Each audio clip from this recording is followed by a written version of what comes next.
Exciting to see you all here today. I'm Libby Franklin. I'm with the Aspen Institute, and along with our partners at the Atlantic, I'd like to welcome you to a conversation that we're calling Facebook, Google, and the Future of Free Speech, certainly central to the question of what life is going to be like in 2024. So I think you're in for a real treat. Before we get going, I just want to have a quick housekeeping reminder. If you've got a cell phone, silence it for us, please. That means you. And it's my great pleasure to introduce Jeffrey Rosen, who's going to be leading us in this conversation. He's president and CEO of the National Constitution Center in Philadelphia and a great friend to the Institute, and we're very lucky to have him here. So I'll let you take it away, Jeff. Thank you so much, Libby. Welcome, everybody. Welcome from the National Constitution Center in Philadelphia, which is the only institution in America chartered by Congress to disseminate information about the US Constitution on a nonpartisan basis. And I cannot tell you how excited I am about this discussion. There is no group of people, there are no two people in America better equipped to discuss this fascinating topic, namely the future of free speech in a digital age, than our great guest, Nicole Alston, who is the Vice President of Legal at Google, where she has responsibility for overseeing YouTube, and Monika Bickert, who is the Head of Global Policy at Facebook. These two women, ladies and gentlemen, I say without exaggeration, have more power over free speech around the globe and over who can speak and who can be heard than any king or president or Supreme Court justice. You can applaud them for that. And in fact, I think they do deserve a round of applause because, as we'll discuss today, the decisions they've made about whether to remove controversial material on YouTube, Google, and Facebook have often protected more speech than the decisions made by European governments, by repressive governments around the world, and even by the President of the United States. I got interested in this fascinating topic in 2007 when I met the person at Google who was then responsible for overseeing free speech. Her name is Nicole Wang. She was known then as the decider, because her colleagues said that she was the one who decided ultimately what should come down and what should stay up, not only on Google.com and each of the websites that Google operates around the world, but also on YouTube, which Google owns. Now Nicole is the decider, Monika is the decider at Facebook, and they're going to discuss with us the complexity of their roles where they're compelled to obey local laws. In other words, if Holocaust denial is illegal in France, they have to take down Holocaust denial material on google.fr, but they also face tough judgment calls. What to do when a foreign government is demanding the removal of a video on the grounds that it violates their community standards, but they think that it may not clearly violate the standards or violate local law. So these are the toughest, most fascinating, and most challenging jobs in the free speech marketplace in the world, and we're going to have an incredible discussion. I want to jump right in. Nicole, not long ago, Google was asked to remove a video known as The Innocence of the Muslims. And President Obama claimed that this video was leading to violence on the ground, and the president of Egypt also demanded the removal of the video. After looking at the video, you concluded that it did not violate your community standards, which prohibit criticisms of religion, but not of a religious leader. And you decided to leave up the video, and in retrospect, that proved to be a good decision because claims that the video had sparked the riots in Benghazi proved to be contested, to say the least.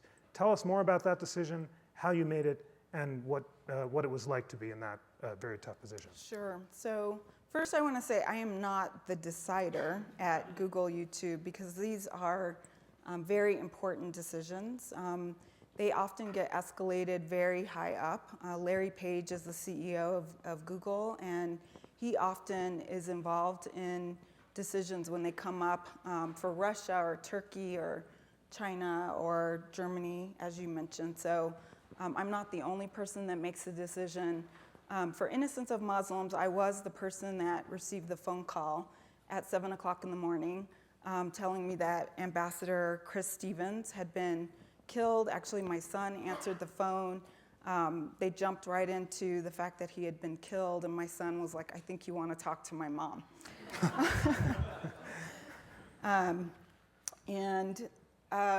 It was a really tough situation. We were basically being told that there were rioters in the streets. who were claiming that they were rioting because of this video on YouTube. And based on the facts that we had at that time, we understood that this video on YouTube, which was not yet available on other platforms, was the reason that they were storming the Benghazi embassy, and there were lots of accounts of what was happening there, and then riots across the world.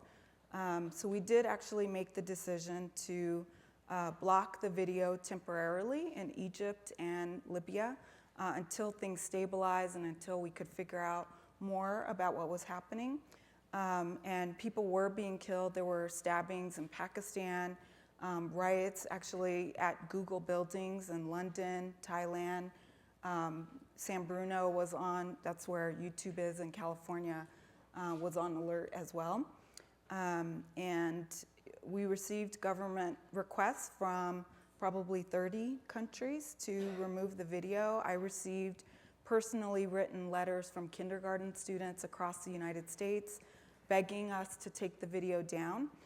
We did actually look at the video, and what we do every time these questions come up is first look at them for a violation of our community guidelines.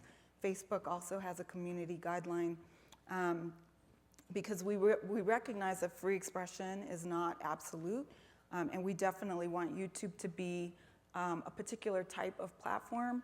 We prohibit nudity and porn. Our founders at YouTube and Google realized that if we allowed porn on the site, it would quickly take over the site, and we wouldn't be the kind of free expression platform that we are today. For this particular video, we looked at our hate speech policy, which basically says that content that promotes or condones violence based on race, religion, ethnic origin, gender, ethnic origin, all of the categories, that we would actually take it down. This particular video did not violate the hate speech policy.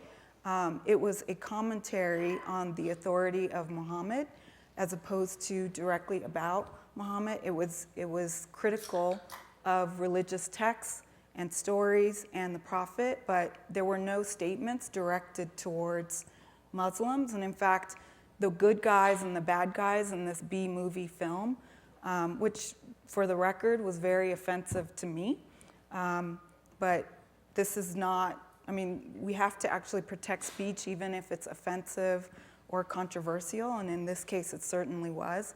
The good guys and the bad guys in this film were all coming from the same ethnicity, so we did not find that it violated our hate speech policies. So after looking at community guidelines, we then determine whether it's illegal in particular countries where we're launched, in countries where we were presented with a valid court order, which we verify. We look at the law. We look to see that the agency actually giving us the request is authorized under the law. If it actually is illegal, then that's the only time when it would come down. And we do it, and Monika and I were talking earlier, we do it very begrudgingly. And we're very noisy about those removals. We have a transparency report that's been launched for about 4 years. And anytime that we take content down, it's reported on the transparency report, updated every 6 months. And you can see the number of requests that we've gotten from every country and the type of, the reason that it came down, whether it was defamation or hate speech or whatever. So every place where we did take it down, it was reported in the transparency report. Interestingly, or maybe not so interestingly, one of the actresses in the film actually sued us multiple times. Her name is Cindy Lee Garcia, and she acted in the film for 5 seconds. And she ended up suing us under copyright law. We won at state court level, and then she appealed to the Ninth Circuit Court of Appeals, and they issued a very troubling ruling, which we have been appealing, that actually stated that she may have a copyright interest in the film, even though she didn't write the script, she didn't direct the film, she didn't do any editing. And so it's very troubling, I think, for a lot of copyright followers. And we are complying with the ruling, so it actually required us to take the video down from YouTube and other Google-owned properties. So the video can't be found right now on YouTube, but we're awaiting the Ninth Circuit request for an en banc hearing, which is basically a request for review with the entire panel of the Ninth Circuit. So very interesting case for us. There's been litigation around the world. We still stand by it.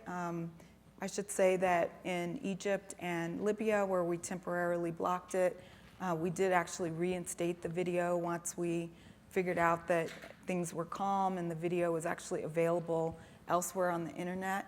I think that was an interesting piece of this as well, because taking it off of YouTube did not take it off of Facebook, and it did not take it off of other platforms such as Vimeo. So you can't really erase speech in the digital age. Well, that was a beautiful summary of a crucial case, and it just shows how complex the speech market is now. In World War I, it was Eugene V. Debs standing on a soapbox, arrested by a policeman and put in jail for his speech. Now it's this video. Lawyers like you are making the decision. You're not applying the US standard, which only allows speech to be taken down if it threatens to cause imminent violence. You also take down stuff that violates your community standards. But I really do think you, and also Facebook, which made a similar decision not to take down the video, get huge credit for refusing to bow to what turned out to be false claims that this video was inspiring violence. It turned out, in fact, it had been on the web for months, and for thoughtfully balancing free speech interest with the laws of the countries in which you operate. Monika, you face similarly vexing questions. You've recently faced a decision about Facebook pages involving claims to kill a terrorist. Tell us about those decisions and how you make them and what the consequences are. Sure, and I would really echo what Nicole said, that when we make these decisions at Facebook about which speech is okay on the platform, it is not me sitting there saying yes and no. It is very much a decision that we make thoughtfully with a full team of people at Facebook, and frankly, it's not just my team. My team, I have human rights lawyers and business lawyers and people who have worked in the NGO and activist community, and they're in offices around the globe. But we also talk to our Facebook legal team and our government relations specialists, and we understand from our communications team and others what a situation might look like in a particular country, given the different cultures and the different backgrounds that are at play. One thing, and I think Google's in a similar situation, we have 1.3 billion people using Facebook regularly, and more than 80% of those are outside of the United States and Canada. So this is a really global community. So as we're crafting these policies, we are doing it in a methodical, thoughtful way, and trying to make sure that we are crafting rules that allow people to speak freely, but also ensure the safety of everybody on the site. Recently, we saw a page that was in response to the kidnapping of the 3 young men in Israel, and the page had speech on it that said, we should kill a terrorist. And we did get some inquiries about this page. Why were we allowing this page? Was this page hate speech? It's important to say that this page was not talking about Palestinians.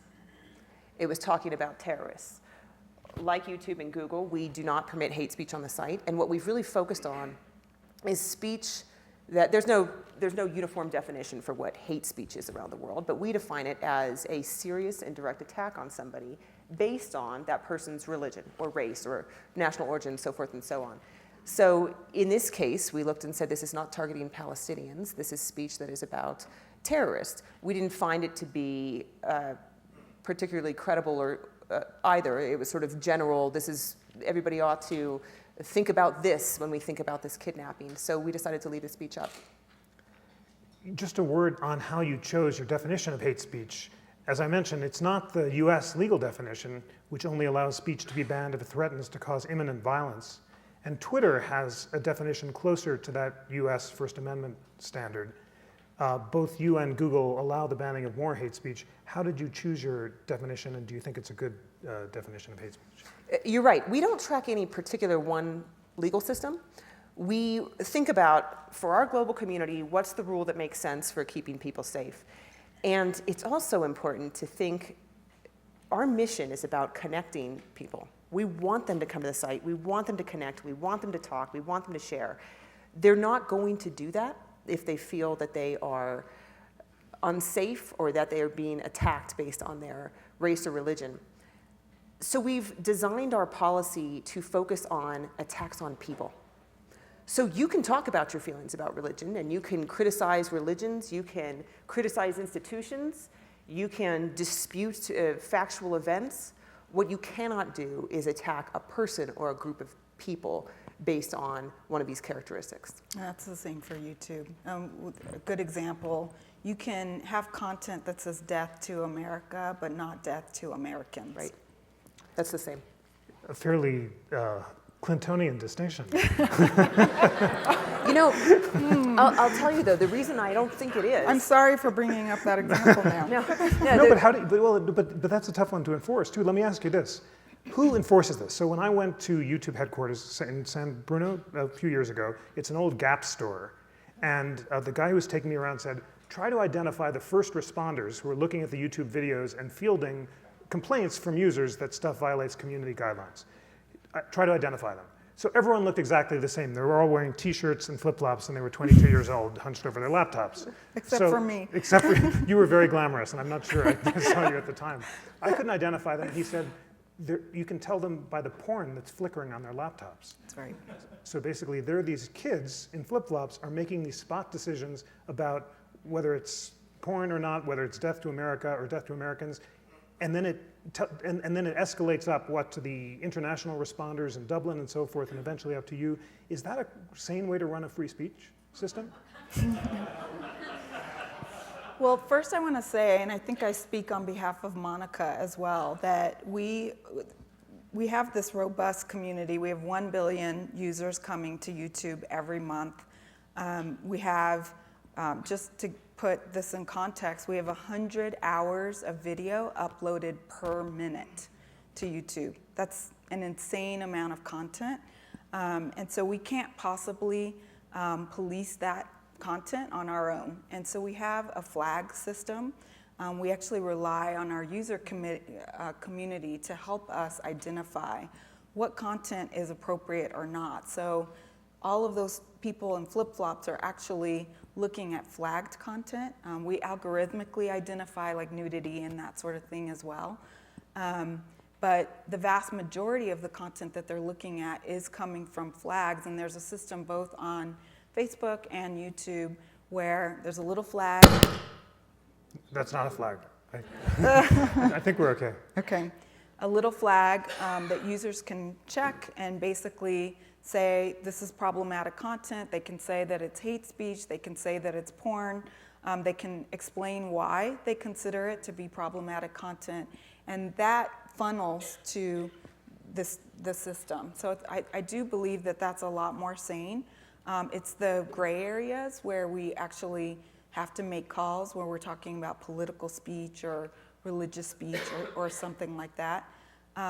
We actually have humans that review that content, and people are sometimes surprised because people think technology companies like Google and Facebook actually don't hire humans anymore, but we do, and they're looking at the content 24/7, and when there is a violation, that content comes down very promptly.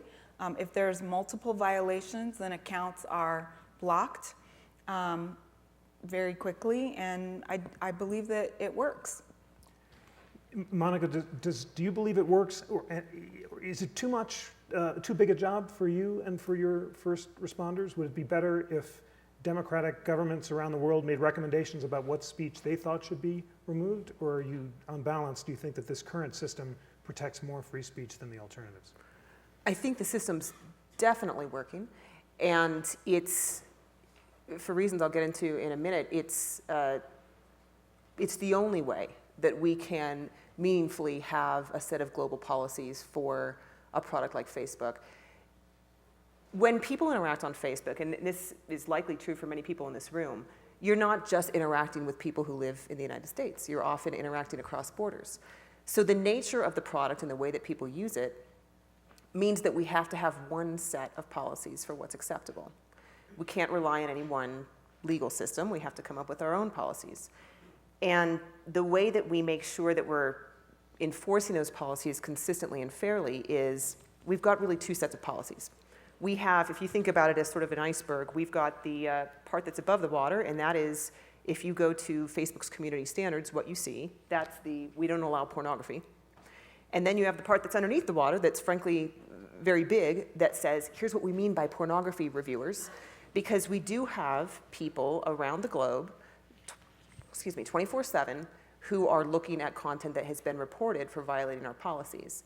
And those people can't just operate on, take it down if it's pornography. Because what is pornography in one country is definitely not what is pornography in another country. So it's in, the art is really in crafting those implementation guidelines in a way that allows reviewers to act consistently and quickly so that they can turn the reports around in a good amount of time, but they can make sure that a reviewer that is sitting in Dublin is making the same decision as a reviewer who's sitting in Texas. Justice Potter Stewart famously said of pornography, "I know it when I see it," and it sounds like that's not what's going on here. Give us an example of something that would be pornographic in one country but is not in another. In certain countries, actually, I'll give you the example of Northern Europe versus countries in the Middle East or South Asia.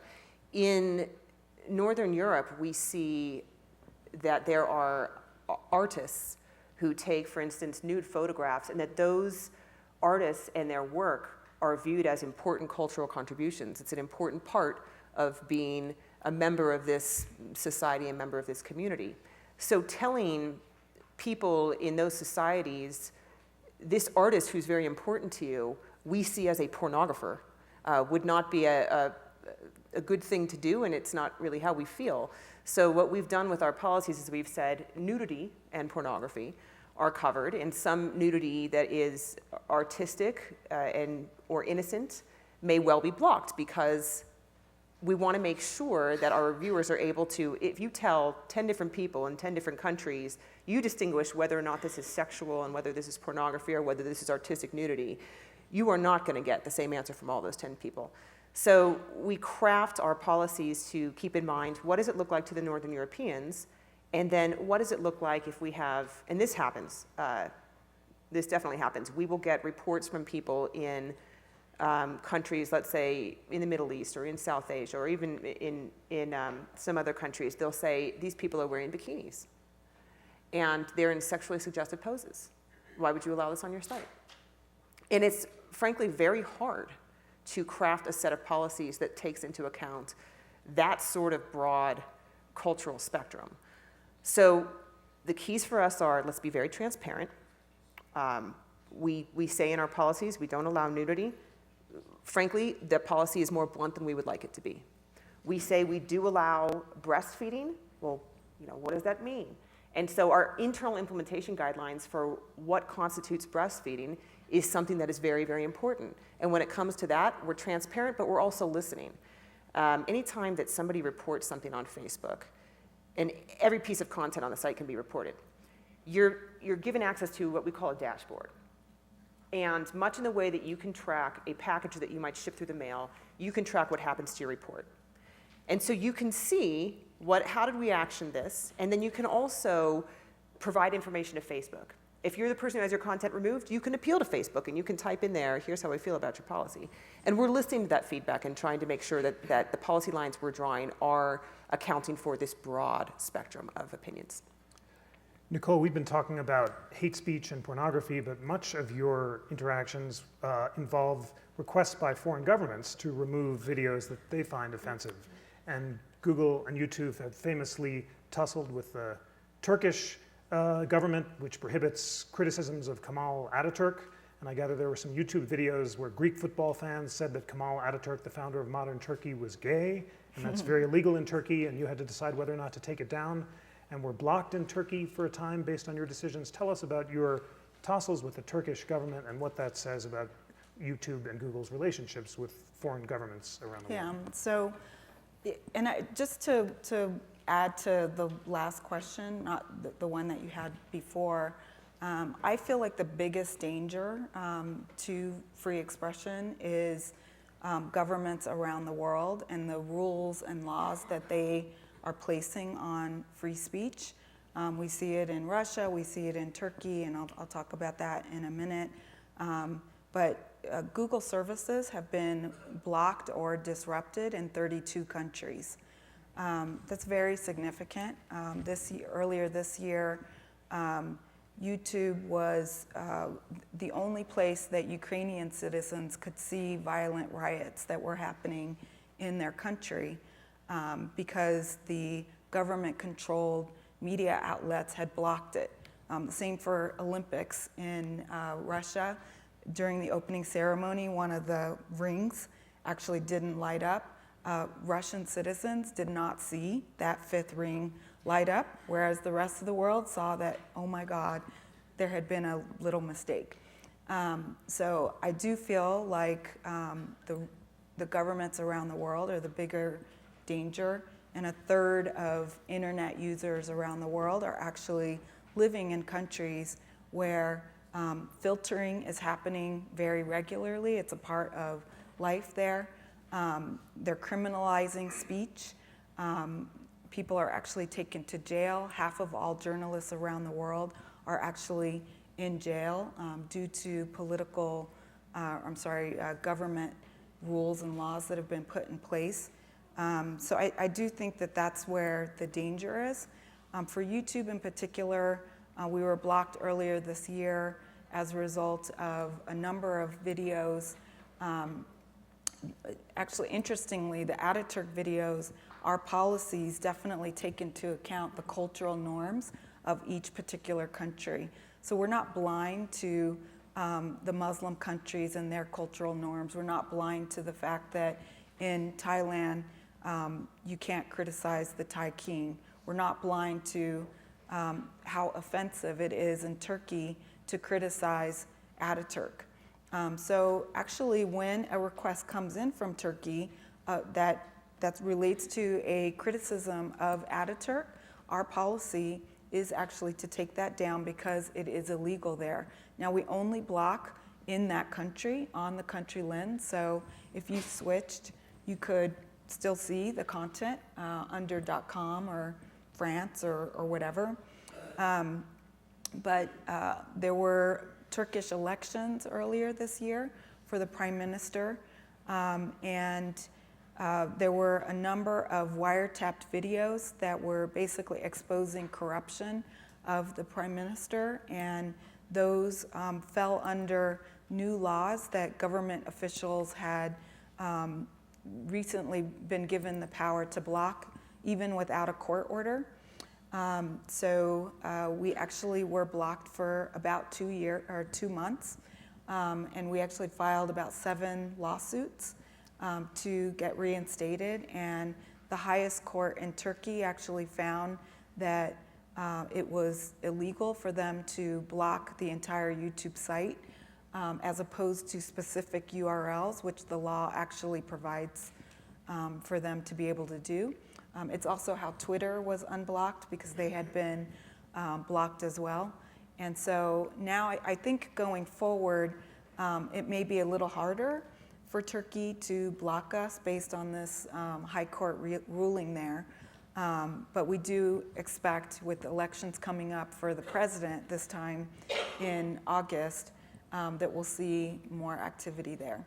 But we do have these tussles with different governments regularly. Monika, have you had tussles with foreign governments, and how technologically do you block the site in some countries but not others? It's actually a very similar approach to what Nicole just described. So we have our global set of policies, and if we get a request from a government to take down a piece of content that doesn't otherwise violate our policies, then what we will do is make that content unavailable in that country if we, upon a legal review of the court order we've received, if we think that that request is actually legally sufficient. We do push back on these requests. When we find that the requests are sufficient and we block the content, it becomes unavailable only to the people who are logging in that country. Like Nicole said, there are ways that people can still access content. An important thing to note, and we do it, and I know that Google and YouTube do it as well, we're transparent about this. So when we get a request from a government and we end up making a piece of content unavailable in their country, we will publish that in our transparency report. The good news is these requests are actually few and far between. There are only a handful of governments who have given us these sorts of requests, and you can see that if you go to our transparency report. But it is an area of concern, and it is something that we take seriously. And to that end, we engage with government officials, and we try to show them that there are other ways that they can respond to content that they think violates their laws. Now, speaking of government responses, I want to talk now about a sweeping new right that the European Union has just declared, and that is the right to be forgotten. And this comes from the French droit à l'oubli, or the right of oblivion, which seems very French. It's right out of Sartre. The French want to be forgotten, and Americans want to be remembered. But this right is not a joke, because it threatens, in my view, the greatest clash between privacy and free speech of the digital age. Basically, this new right allows any European citizen who feels that his or her dignity has been affronted to demand the removal from Google, Yahoo, and other search engines of any data concerning him or her. And the data has to come down unless a European privacy commissioner in Dublin or elsewhere decides that the data is necessary for journalistic, literary, or scientific purposes.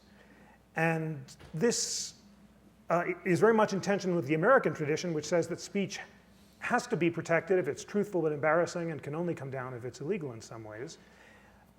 Nicole, talk about the ways that this might really pose tremendous administrative and free speech threats, and how Google is already getting many, many requests to remove truthful but embarrassing information that everyone had previously assumed was protected. Yeah, so this was a very disappointing ruling. It is a final and binding ruling, so we're working to comply with it, and it's actually, the entire company really has been mobilized to deal with this new ruling. It's disappointing because we believe that there is a right to know. You know, some examples that we think, we're hoping that there will be a debate about this, and people will sort of realize the danger of this ruling. What about a pedophile who wants to erase his or her crimes? What about consumer complaints? What about history? There are a lot of very legitimate reasons for speech to remain in the search results, but this ruling allows anyone to direct to Google or Yahoo a request for it to be taken down. It doesn't have to be valid, doesn't have to be legal, and you don't even have to prove that there was harm. This is very problematic, and we do hope that the world is sort of watching this, and that there will be, you know, robust debate about it. It really does have the potential to allow politicians to censor their past. There was an Argentinian pop star who wanted to remove references to herself from the internet, and Yahoo, under the right to be forgotten, decided it was too complicated just to remove these racy pictures. So when you plug her name in now to Yahoo Argentina, you get a blank page and a judicial order. So in other words, people can really delete themselves from the internet. Can you tell us how many requests Google has already gotten for removal in the light of this decision? We've gotten over 50,000 requests to remove content under that ruling. And it's rolling in. And can you talk about the kinds of requests? What sort of people? Politicians?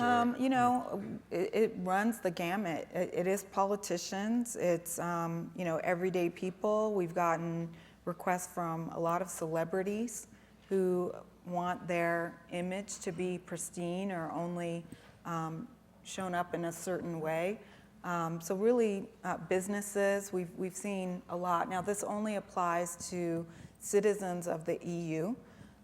So this would not apply to Americans or Turkish citizens, but if you are a member of an EU state, then you can submit this request. And we're hoping that this doesn't bleed into other jurisdictions. Could it bleed onto Google.com, given if ads are served in Europe? Is there some danger that it might affect Google.com as well? Yeah, right now I think we would take the position that that it won't, and also to other platforms that Google owns. That's another question. So right now it applies to search, and that's what the ruling applies to. So, yeah. Monika, is Facebook affected by this ruling? Are you concerned about it? We're certainly watching the landscape as it develops. We have our service is different, and we're watching to see what the nuances of this decision will mean. We are headquartered in the United States and in Ireland, and so we're primarily working with the Data Privacy Commission in Ireland when we're dealing with Europe. But certainly our relationships with other regulators in Europe are very important, and we do our best to maintain those relationships. And as we watch this landscape develop, we will be monitoring those relationships as well. We're talking here about the future of free speech. What strikes me so much about this ruling is there are no standards for you to apply as you make these decisions. The claim is the information no longer relevant? That means it could be old, it could be new. How? You basically have to create an entire jurisprudence of oblivion from the right up, and it took America 200 years and lots of Supreme Court decisions to formulate standards for when speech should be protected. How are you going to do this? Are you going to hire thousands of constitutional lawyers to make these decisions? And in practice, how is this actually going to be implemented?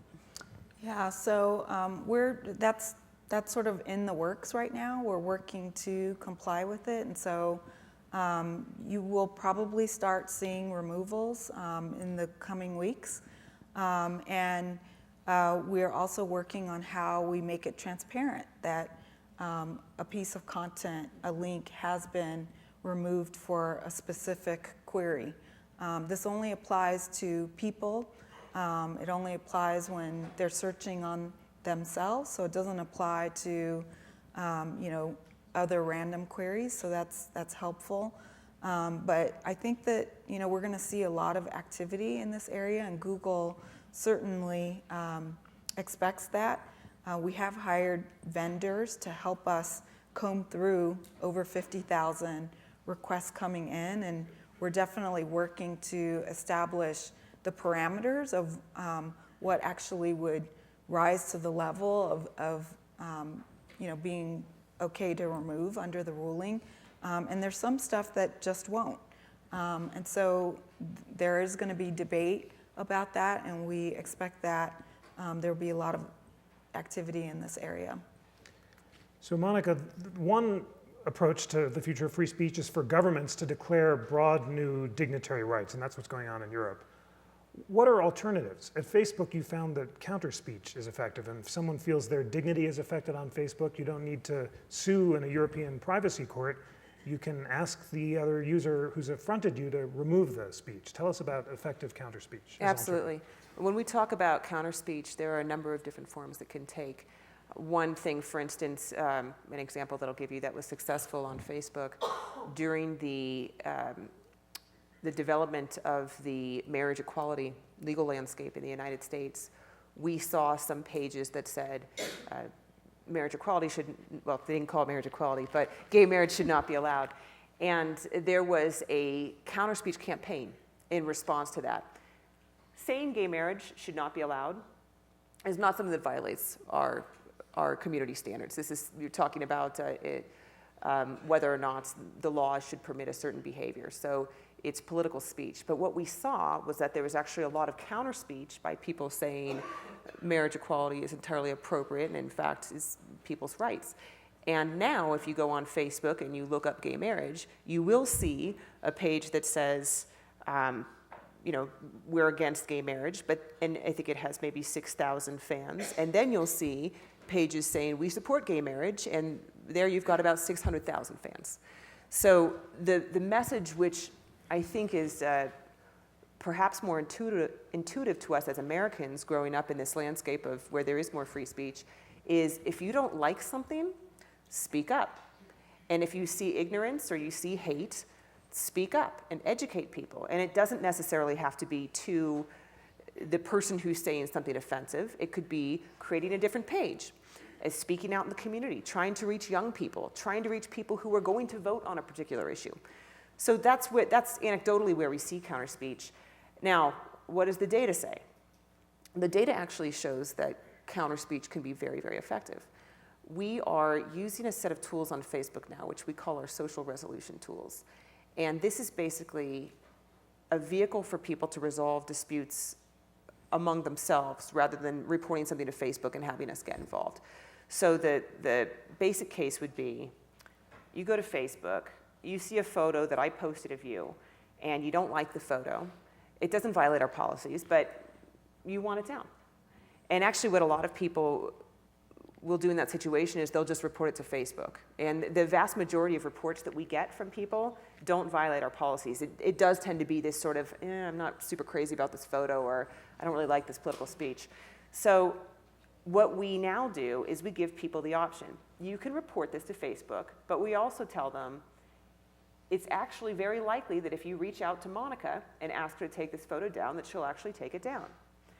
And we give the person suggested language based on their demographic and my demographic and where we are in the world to increase the likelihood, A, that the person will send the message to me, and B, that I'll actually respond to the message. And one of the fun things about working at an engineering company is there's always, people are tracking this, people are looking at results. And the data is really compelling. We started off doing this a couple years ago, and we would just give the person a blank box. Ask Monika to take this down. Here's a blank box. Type whatever you want. And people weren't really using that.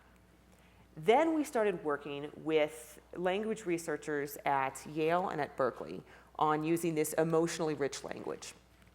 And the numbers started going up.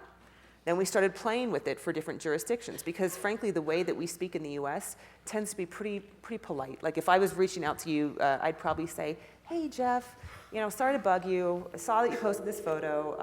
I'm not crazy about it. Whoops. I'm not crazy about it. Would you mind maybe perhaps taking it down, please, if you wouldn't mind? Please. That's not the way that, say, people in Israel would ask for. Take down the photo. Right. So we started doing this research, and we found that if you use the right language, people were likely to try to reach out to me to get me to take the photo down.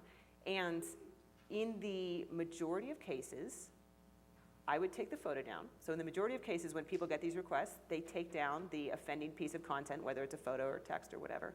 And then we've reached out to the person in my position who removed the offending content, and we've said, how do you feel about person X who asked you to take this down? And in the overwhelming majority of cases, they feel neutral to positive about that person. In the majority of cases, they feel positive, and in, I think, less than 10% of cases, do they actually feel negative.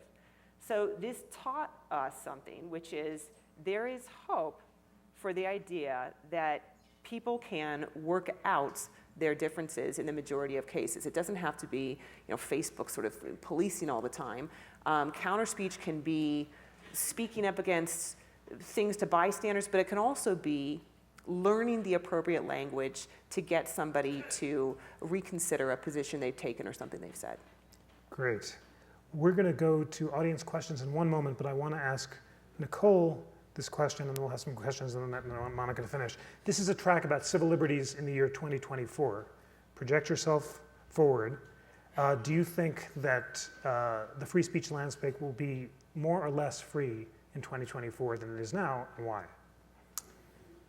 I would say I think it will be less free, unfortunately, and that's just basically looking at the trajectory of what governments are doing with their rules and laws applying to free speech. I think that given the number of restrictions that are being placed on speech around the world today, it's actually quite alarming. And the number of times that Google has been blocked or disrupted is an unfortunate sign of what the world will be.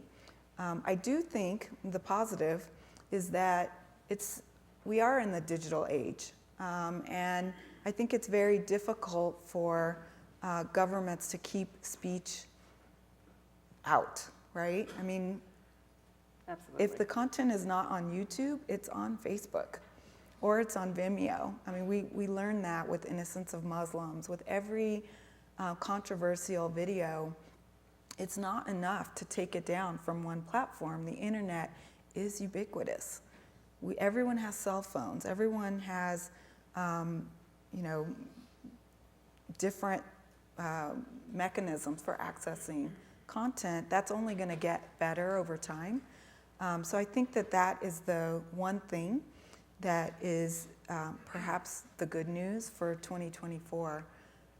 But right now, I think we're just facing a lot of challenges, and Google works very closely with all of these governments, and we do actually make headway. There's a lack of understanding about our policies, about what we're willing to do, about our understanding of their cultural and legal norms. So there's work to be done, and I hope that we'll see positive change, but I am quite concerned about what governments are going to try to do. Great. Well, on that note of cautious pessimism, why don't we take some audience questions, then I'll let Monika answer later on. Yes, sir. The mic will find you. Hey. So on Sunday, it was reported that about 689,000 Facebook users were part of a psychological experiment that showed some emotional contagion in between the posts they were shown, whether they were positive or negative, and the posts that they themselves would then produce. Now, in 2024, do you see some regulation about this, and how free speech might be influenced by what users of social networks are shown? And if you see a government come and say, please show users from my country more positive posts so they might react more positively, how do you see that regulatory landscape developing? You've pointed out a couple interesting issues, and one is the tension between legislation and innovation. It is, in the specific incident that you're referring to, although I'm not really the best expert, and probably our public statements are the best source for information there. I believe that was a week's worth of research back in 2012, and most of the research that is done on Facebook, if you walk around campus and you listen to the engineers talking, it's all about how do we make this product better? How do we better suit the needs of the population using this product, and how do we show them more of what they want to see and less of what they don't want to see? And that's innovation. That's the reason that when you look at Facebook or YouTube, you're always seeing new features. And that's the reason that if you've got that one annoying friend from high school who always posts like photos of her toddler every single day, that's the reason that you don't see all those photos in your newsfeed. So it's concerning when we see legislation that could possibly stifle that sort of creativity and that innovation.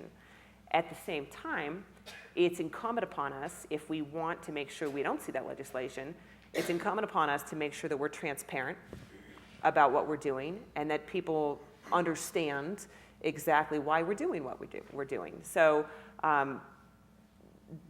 Can I see legislation in the future that could affect the way that we do things? Frankly, we work with data privacy commissioners all the time. So that's already a normal part of the way that we do business. But what I think we have to do in the future is make sure that we're being very transparent, both to regulators and to people using the product about exactly what we're doing. Great. In the back, yes, ma'am. Hi, Christy Farah. I was, as a former journalist, weaned on the absolutist viewpoint of the First Amendment. But I have to tell you, I am extremely concerned about Google being the almighty curator of SEO and what appears in what order, the control over algorithms. And in addition, who is regulating your best practices? I know several, this is a two-pronged question. I know several people who have come up against those best practices and tried to get Google to act to no avail. So what checks and balances do you think are fair? And if they don't exist, should you be regulated? Mm-hmm. Well, the first approach that we take to any question like that, we listen to our users. And that's the best checks and balances that exist for any company, and particularly Google. And right now, one of our biggest goals is to address user requests. And if that's a concern that users have, then that would definitely take center stage for us. The algorithm is continuously changing. We try to have the web be a reflection, or we have our index be a reflection of the web. And there are changes that the algorithm makes based on those decisions. And we don't always get it right, but we definitely try and take into account, any concerns that we have or that we hear. Yep. Great. Yes, sir, Bill. I'm trying to first identify if there's some good news along the following lines. People are empowered. People are empowered by your platforms.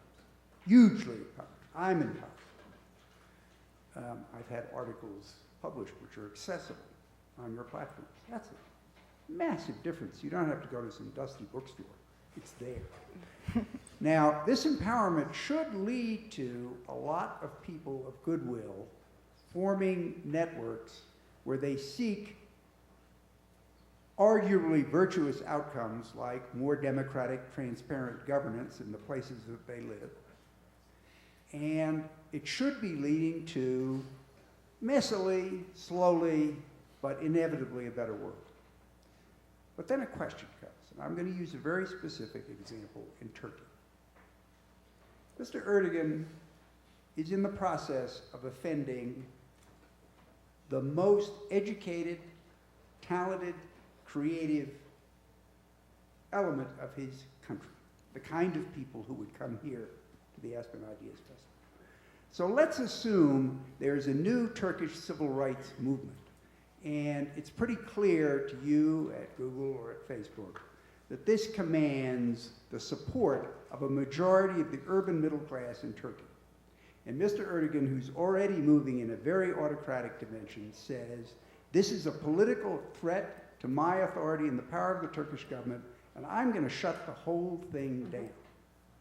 Are you going to be a co-conspirator with Mr. Erdogan in repressing civil liberties in Turkey? Well, I will tell you that if you've been following the news, I think YouTube has not been aligned with Mr. Erdogan. I've been living and breathing Erdogan content, so I had to learn how to pronounce his name. Well Oh, done. no, it's okay. I think the answer is no, but these are really tough questions. I mean, I can tell you it's not easy to get blocked in a country as important as Turkey. And those questions come up, and we have to defend them. That said, if it's speech that is benign and it's political speech, or it's, we call it EDSA, educational, documentary, scholarly, and artistic content, or it's newsworthy, it stays up. Now, that might put us at odds with the Turkish government, and 2 months ago it did. And ultimately, I think Turkey wants to be a democratic society. And, Erdogan's policies are challenging that, I think, to some extent. But in general, I think the citizenry in Turkey is moving in this progressive direction. And I think that the High Court ruling reflected that. So I think it will be more difficult for Erdogan to take those positions in the future. And I feel like we have the wind at our back there, but it's not going to be easy. China, Russia, you get my drift. Same thing. And I'd love to actually add something to that, which is there are many dimensions to this question. I love this question because this is, I think, so difficult. One of the things that we have to think about is, given the weapons that we have of transparency to people about why content was blocked in their jurisdiction, and, as Nicole alluded to, the fact that when speech is blocked, you know what people do? They take that piece of content, they download it, they change something, they cut off a second of it, and they re-upload it, and it's a different piece of content. So stopping the speech with the blocking order is incredibly, incredibly hard. So given those weapons, another question we have to ask ourselves is it better for people in Turkey, especially considering, I was just there actually, and I was talking to a member of this sort of civic society there, and he pointed out that a lot of women in Turkey, across Turkey, don't get to leave home very much. So if they don't have Facebook and they don't have YouTube, they don't have a means for really seeing what's going on in the world. So is it better for us to offer them Facebook even if there are going to be pieces of content that are blocked, or at least blocked temporarily? Or is it better for us to get blocked entirely? And I have to tell you, one of my concerns is if we just say, well, we'll just get blocked entirely, there are short-term implications for people who can't access anything, but there's also, and this is very concerning to me, there's also the potential that trend leads down the road of people saying, you know what, Facebook, it's up sometimes, it's down sometimes, I'm not going to waste my time developing that. I'm going to go to the Turkish version of Facebook, which, by the way, Erdogan would have complete control over. So when we think about what position to take, there are a lot of nuances here and a lot of things to consider. Yeah, I completely echo everything you just said. It's very complex. And we do have this question of whether we want to be blocked around the world or whether the most important speech stays up and, the benign stuff. There was one disagreement that Erdogan's son had with his mistress, where they were yelling at each other and calling each other profanities. They said it was illegal, right?